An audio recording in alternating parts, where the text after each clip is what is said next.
Is the Kia Seltos the right car for you? In this review, you're going to find out. G'day, I'm Matt, and in this review we're going to find out if this, the updated Kia Seltos, is the right car for you. It's just been changed with a new look, some new engine stuff to talk about, and new interior elements as well. And we're going to find out whether the price hikes that have come with those changes are worth your money. Speaking of new, this is my new channel and I hope you're enjoying what you're seeing so far. Make sure you like, subscribe and hit the bell icon to keep up to date with everything I'm doing, because I've got a lot of new car review content coming your way. So stay tuned. Hit us up in the comments if there's anything you want to see in particular too. Let's get to it. There are 4 versions of the Kia Seltos available. The base model S, then there's the Sport, then there's this one, the Sport Plus, and the range-topping GT line model. And for this updated version, prices are up across the entire board. The base model now starts at just under $29,500, and the top spec one is just under $45,000. Now those are the list prices. There's also national drive-away pricing that Kia offers, so check their website to find out the best deal. Originally, the Kia Seltos launched as a real budget player in the small SUV segment. It was huge value for money, but these days, well, the prices are up so much that it's hard to say that it is still a value leader in this segment. At least now all models do come with alloy wheels, but 3 of the 4 grades still have halogen headlights and halogen daytime running lights, which in 2023 just isn't good enough. Other differentiators include the screen size. So in the base model car, you get an 8-inch screen and a regular cluster. The other grades score twin 10.25-inch digital screens, and they look great. You want heated seats, you want cooled seats, you want leather trim. Well, you can't get leather on any version of the Seltos, but if you want heated and cooled seats, you have to buy the GT line version. It also scores a nice Bose stereo system, which does upgrade the experience a bit. Crazy though that the GT line is the only model that comes with a parcel shelf for the boot. That's right, the only one is the GT line. Weird. The Sport Plus grade also scores you a rear center armrest, but thankfully Kia has made the democratic decision to put rear seat air vents as standard across every single Seltos this time around. In the Sport Plus, you also score things that you might like, including an auto dimming rearview mirror and some improved safety stuff, which I'll get to soon. I think the single best alternative to the Kia Seltos is the new Toyota Corolla Cross compact SUV. It's going to be the right size for a lot of people, and it comes with hybrid powertrain technology available if that's what you need. Plus there's a choice of front-wheel drive and all-wheel drive, and it's priced pretty similarly to this just updated Kia Seltos. It's got better safety across the board as well, so make sure you take a look at it. The other car that I think should be on your look list is the Nissan Qashqai. It's all new as well, and it has new tech too. There's a system called e-Power, which actually kind of runs like an electric car, but it still has a petrol engine, so you don't have to worry about range efficiency. It could be the right car for you. Tell us what you think in the comments. Other alternatives to the Seltos include the Hyundai Kona and Mazda CX-30, but both of those models aren't quite as practical and well packaged as this car. If you do need a well packaged small SUV, an alternative that you might want to look at is the MG ZST or MG ZS, depending on your budget. And then there's also the aging but very, very popular Mitsubishi ASX. Make sure you let me know which one you'd choose in the comments below. For a lot of people, the Kia Seltos is going to be exactly the right size of SUV because it isn't too big. It's not too long, so it's easy to park, and it's not too tall, so you're not going to have any issues with underground car parks either. And unlike some of the other SUVs in this segment, it's got 5 seats. The Honda HR-V only has 4 seats, which I think is really weird, and it's about the same size. Plus, it's got a smaller boot. Now, speaking of the boot, let me show you.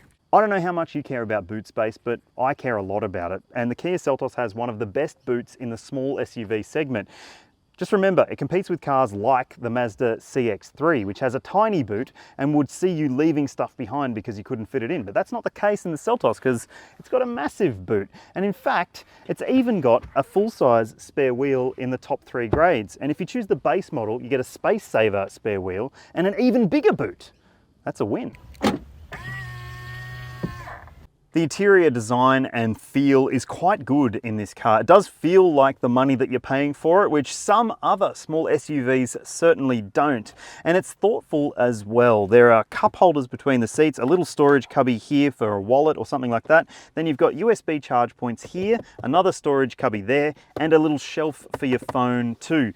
There is a glove box, of course, as you'd expect. There's bottle holders in the front doors that are quite large and easily hold a big bottle as well. Now the comfort is very good too. I think the seat adjustability and comfort is nice. Plus the steering wheel looks and feels nice in the hand in this grade. And obviously those screens just add to the whole luxury-ish experience. It is a nice place to be. A couple of things you might want to consider though. No model comes with dual zone climate control, so you can only set one temperature for the entire cabin. If that matters to you, you might have to shop elsewhere. And there's no paddle shifters on any model either. Not that that really matters in a car like this. Let's check out the back seat. I've already mentioned there is a flip down armrest with cup holders in this grade. Only one mat pocket's on the back of this seat here, and there's bottle holders in each of the doors. There's a small little storage cubby down here and two USB-C ports as well. Now this seat is set for me. I'm 182 centimeters, 6 foot, and I've got enough space. This is the beauty of the Seltos, is that it's one of the most spacious small SUVs on the market. In fact, you could be pretty comfortable back here for a few hours, I would think, especially with those standard air vents in the back. Now, as you can see, I've got a child seat fit here as well, and there is no issues if you do have a forward-facing or rearward-facing child seat. It's going to fit in here pretty comfortably, which is pretty good. Most small SUVs can't claim that. Under the bonnet of this particular Seltos that I'm driving is the 1.6 litre turbocharged 4-cylinder engine, and it's got a new 8-speed automatic transmission, which is very much better than the 7-speed dual clutch of the last version, and it comes with all-wheel drive as standard. Now the power bump for this engine is impressive as well, up 16 kilowatts, which means it's about as powerful as a 2012 Volkswagen Golf GTI, which is saying something. But let me tell you, I think the right car in the Kia Seltos range is actually the one that has the less impressive engine, the 2-litre MPI, which has 110 kilowatts and 180 Newton meters, and it has a really smart CVT automatic, and it's going to be all the engine you really need in a car like this. I already mentioned that this is the turbocharged version of the Seltos, and unlike the existing version, this one gets a good transmission. It's an 8-speed torque converter automatic, where in the last car it was a 7-speed dual clutch auto, which had hesitation and laziness and just wasn't as snappy as you'd expect a transmission like that should be. This 8-speed auto, however, is smooth and smart and doesn't require much thought, which is a positive thing. Yes, the power bump is a welcome thing for this turbo version, but honestly, you're not going to exploit this powertrain in most situations anyway. That's why I think that the 2-litre MPI base model engine with the CVT automatic and front wheel drive only is the better bet for most people who are going to be buying a Seltos. It's smooth, and in some situations, it actually feels just a little bit peppier than this turbo engine, which is strange. But the fact remains that it is cheaper to buy, cheaper to run, fuel consumption coming soon, and cheaper to maintain. I'll talk about that later as well. So if you are someone who values value in your compact SUV, the base model engine isn't a bad choice for you. So what about other elements of the drive experience? Well, the Seltos hasn't seen any changes to the chassis tune, so the suspension tune is the existing tune that Kia Australia made for the Seltos when it launched the first version a few years ago. And it isn't bad, there's no doubt about that. The suspension is quite firm at times. You do notice that it can pogo up and down here and there on repetitive bumps, but mostly it's pretty comfortable in most situations. The steering isn't my favorite element of the Seltos drive experience. I feel like it's a bit too heavy and a bit dull and not quite as involving as some other small SUVs. On the whole, I think it is quite a livable little SUV, but there is one thing that could be a deal breaker for you. It is for me. It is this speed sign recognition safety system, which just tends to be super active. That beep was to tell me that I've entered a 40 zone, and it'll beep when I exit the 40 zone and it sees a 50 sign or a 60 sign. And it'll beep, beep, beep at you if you happen to go over the speed limit. It's really, really frustrating. And the fact is that you can't switch it off without having to go through the screen and press it 3 times to deactivate it. And you have to do it every single time you drive the car. Oh, it's the worst thing about this car. 9.5 litres per 100 kilometres. That's what I achieved during my week of driving in the Kia Seltos Turbo. That's not terrific. If you were to choose a Yaris Cross Hybrid or a Corolla Cross Hybrid, I'm pretty sure you'd achieve a figure half that number, and that's something you need to keep in mind. I've got the official combined cycle fuel consumption figures on your screen now, so you can see what you should be able to achieve, but it's nowhere near what I actually achieved during my week. Pretty disappointing, in fact. To help justify those price increases, safety kit has been improved across the entire Seltos range. You now get blind spot monitoring and rear cross traffic on every single model. But the thing is, you still have to pay extra if you want the best safety equipment that you can get in the Seltos. We're talking shopping up to the Sport Plus or GT line if you value things like adaptive cruise control or cyclist detection or junction detection with your AEB system. There is an AEB system on the lower grades, but it isn't quite as advanced. And as I mentioned, that speed limit assistance system is one of the most annoying things about this car.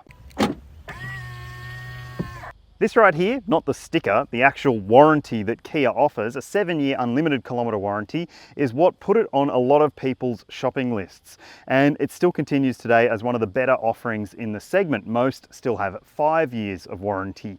But the thing is, there is 7 years of cap price servicing, but the servicing's quite expensive. And that doesn't really depend on whether you choose this turbo one, which requires more servicing, its intervals are every 10,000 kilometres, or if you choose the non-turbo one, which has 15,000 kilometre intervals. And they are cheaper, but this one is actually quite expensive when you consider, well, it's almost at luxury European servicing costs when it comes to maintaining this Kia Seltos. I don't think that's very good. The Kia Seltos is going to be the right car for you if you need a compact SUV that isn't too big on the outside but is big on the inside. It's bigger than most of its rivals, and that's one of its best points. Now, it isn't going to be for everyone, and you might have to decide whether you like the turbo engine or that 2-litre engine, which I actually think is the better pick in the Seltos range. And if it was me choosing a Seltos, I'd probably go for the GT line with that 2-litre engine, because you get a lot of nice stuff, including better headlights in the GT line, and I think that 2-litre engine is perfectly livable. Tell us what you think in the comments section below. I'd love to hear from you, and thanks again for watching. I can't wait to bring you more great new car content.